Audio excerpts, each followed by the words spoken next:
everyone, I'm Becky. And I'm Sarah. You thought about it for a second. I do a lot. Okay. What we are doing... Like, maybe I want a cooler name, like a book name. You know what I mean? Because, like, people, like, characters in books always have way better names than people in real life. And I just I've read a lot of books recently where their character's named Sarah. Well, everybody's named Sarah. Like, you could literally stumble and fall over 5 Sarahs. I have been Becky B since 4th grade. Yeah. So, were you Sarah C? Yeah, I was. Yeah. So anyway, we are doing Bickering Book Reviews, and I don't want to call it quarantine edition because I'm not sick, so I'm not in quarantine. So why are we using quarantine books is the real question here. So I guess we're social distancing edition because we are keeping our distance to lower the curve. And today we are talking about Chasing Lucky by Jenn Bennett. What are you doing? I'm fighting the curve.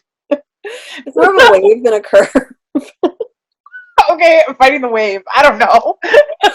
So anyway, we are stir crazy and a little punch drunk and all sorts of other things.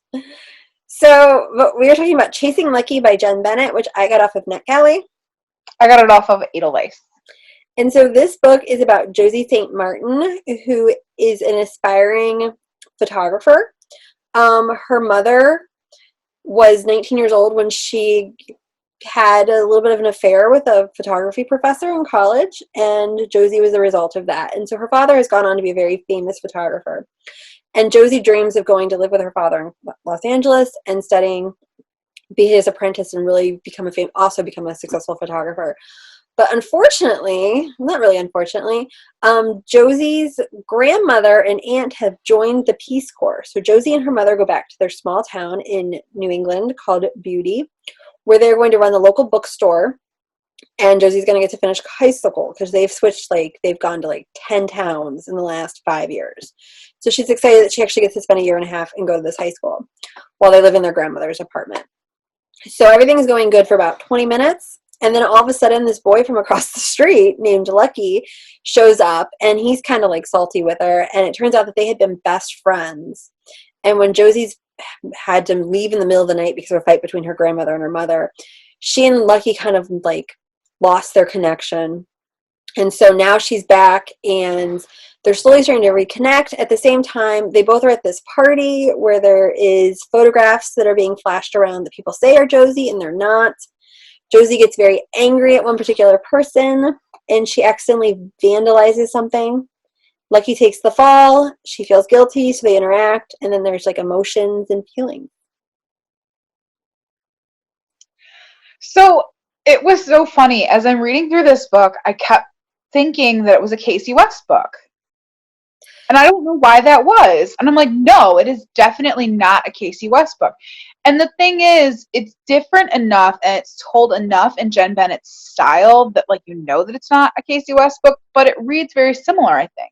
See, I didn't see that. To me, this was a Jenn Bennett book. It had her strong, quirky characters. She has the best settings for books. The settings queen. And at first I thought it was just because it was just the settings that she chose. But no, her settings are a character in and of their own right. They're just phenomenal. Right. It's like a character. It's its own character. It's the whole town is quirky and it's got all of these cool things for them to interact with, but it's not like Seussville or something. It's not over the top.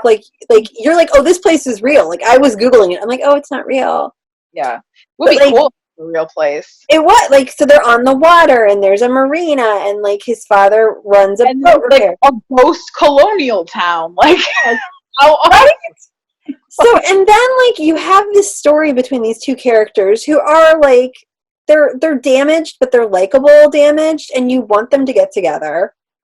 And so it was just fun. I needed this.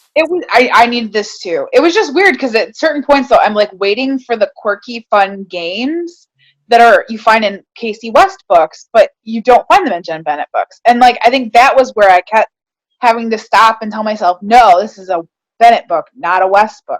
But I think that's a good thing. I think it just means that they're read-alikes. So if you like Jenn Bennett, you'll also like Casey West. Well, and I feel it's just a straight up if you want a quick, fun romance, like this is it. Like this is like a beach book, but there's more there. There's depth and there's character development.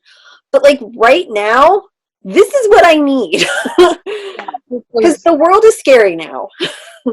On you talk about family curses and how their family romance curse is really kind of what created these walls between mothers and daughters, and how everybody, like each generation, feels like they never truly got to know their mother or their grandmother because of these walls that we put up. And so it definitely is more deep than just, I don't know, Right. dirty romance book. No. But it was enjoyable. I don't really have anything else to say. It's definitely for the older teen crowd, just based on where like Josie is in her life. And actually Josie definitely could have even been like a college student and it would have worked. Right. And then there are certain plot points that, may not totally be appropriate for your teenagers, but That's the thing, like I feel like Jenn Bennett does, like she does her adult books and she does her like high school books, but she doesn't do those new adult, and I think she would rock new adult. I agree, because this could a few tweaks and you could have made that. I know, but just like a book about like a girl finding herself in college, like that would, because I listened to a couple of the ones, the Roaring 20 books, that the romance ones about the people with the ghosts, and like those were good too. We should rate it. Okay. Our rating system starts at the top with 5 unicorns, go down to 2 unicorns. If we don't like it, it's a horse. Where are you? I'm at 4 unicorns. I really enjoyed it. It was a nice fluffy, it was a good fluffy read with a nice solid undertone to it. I'm at a 4 too. I'm almost always at a 4 with Jenn Bennett. Like it's a fluffy romance with depth. Yeah. So I got my characters, I got my awesome setting, I got my backstories, but I also got something that was fun to read. So that is where we are on Chasing Lucky, and we'll see you around. All right. See ya. Bye.